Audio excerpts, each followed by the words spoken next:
Itong pag-ibig na ito na siyang dahilan kung bakit nananatili silang masigla kung titignan sa kabila ng mga pagod, marahil na kanilang naramdaman, ay siya ring dahilan kung bakit sila nagdesisyon na mabuklod sa harap ng altar.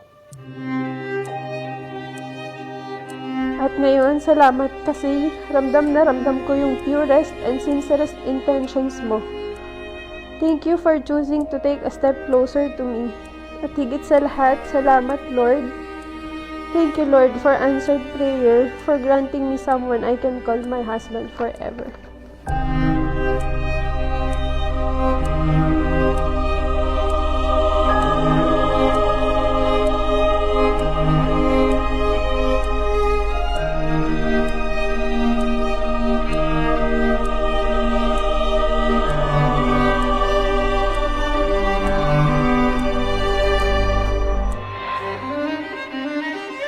Ito naman talaga ang marapat na palaging bunga ng pag-ibig, ang pagbubuklod, ang pagkakaisa, ang pagkakaugnay.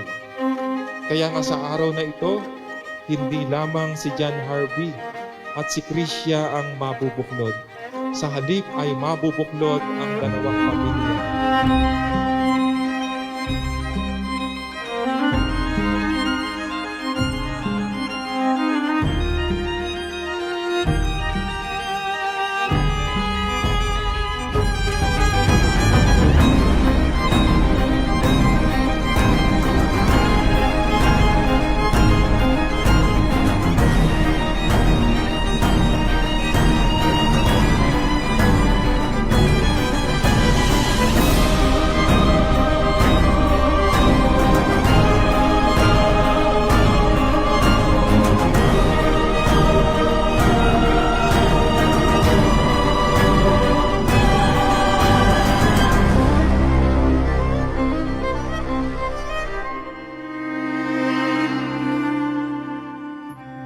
Ito na yung isa sa mga pinakahihintay nating araw.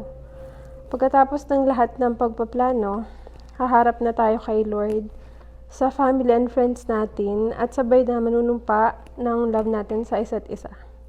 Pero bago ang lahat, balikan natin yung 3 taon nating magkasama. Gusto kong malaman mo na sobra-sobra ako nagpapasalamat. Simula sa simula hanggang ngayon. Hay sa babaeng nagpatibok sa puso ko, walang iba kundi ikaw. Ikaw ang tinanggap ang buong ako. Yan ang laging hindi ko malilimutan pagdating sa iyo. Pinakilala mo ulit kung sino ako, pinagbigyan ng kahulugan, mulit kung ano yung mga salitang halaga. Ba, salamat sa palaging pagpapasaya at pagpaparamdam ng tunay na pagmamahal. Salamat sa pagtuturo kung paano ko dapat pahalagaan ang sarili ko. Salamat sa palaging pag-aalaga. Salamat dahil palagi kang nandyan kapag kailangan kita.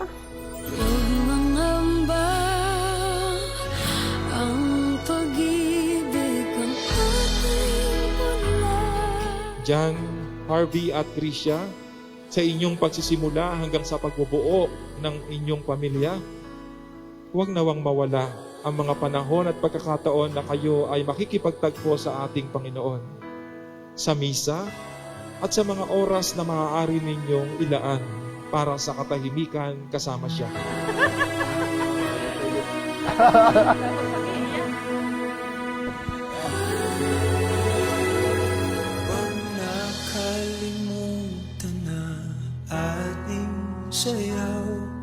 Salamat din sa Diyos at ibinigay ka niya sa akin.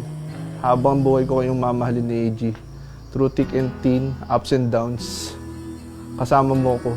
Hindi ako ang pinaka-perfectong tao, pero akong perfect na tao para sa'yo.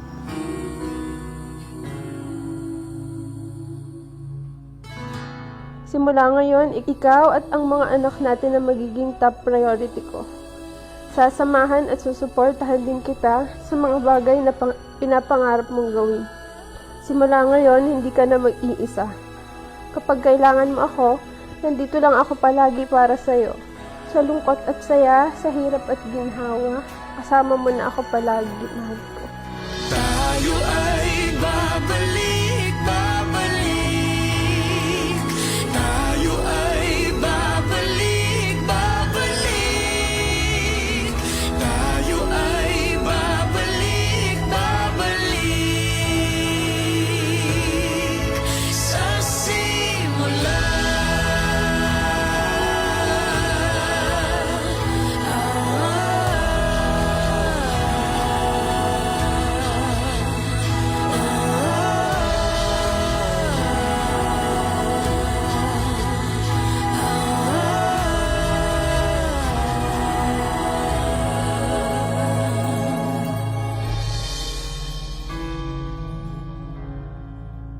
Maraming mag-asawa ang piniling wag na lang magmahal at ngayon ay nabubuhay sa kalungkutan dahil lamang sa takot nilang muling masaktan.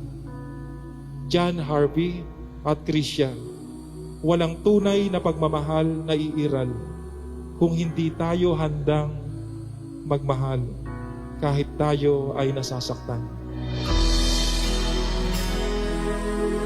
Ang gusto ko makita, magsusunuran kayo ni Harvey, yung tiwala sa isa't isa.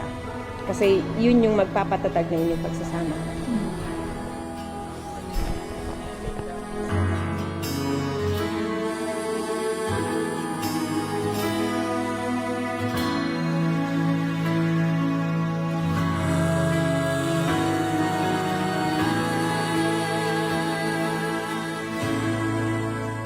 Yung escalator, nandun siya. Nasa may taas ako, third floor. Kita ko yung escalator pataas. Habang nandun siya, parang siyempre slow mo naman eh. Escalator eh. Habang tumataas, kita ko na siya na yun. Siya na pala yung papakasalan ko pala. Kakainis na ayaw mong maniwalang mahal kita. Good morning, this is it, Pansit. Sana magustuhan mo tong gift ko. I love you so much. Ba. Dadyak lang. Practice lang. Lagi mong tandaan na kapag suot mo ang relo na to, ang mundo ko ikot lang sa akin. Tuwing maamoy mo naman ang pabango na to, lagi mong isipin na para kang oxygen ng buhay mo. Bigyan kita, mamahalin kita. Kahit sa pagtanda ako'y siyaw. Mahal ka kahit na napapalibutan ng mga problema. Sa hirap at ginhawa, dadambayan kita sinta. Paninindigan kita kahit alam kong tayo Tricia, bukal ba sa iyong loob ang iyong pagparito upang makaisang dibdib si John Harvey na iyong pakamamahalin at paglilingkuran habang buhay? Opo, Father. John Harvey, bukal ba sa iyong loob ang iyong pagparito upang makaisang dibdib si Tricia na iyong pakamamahalin at paglilingkuran habang buhay? Opo, Father. kita.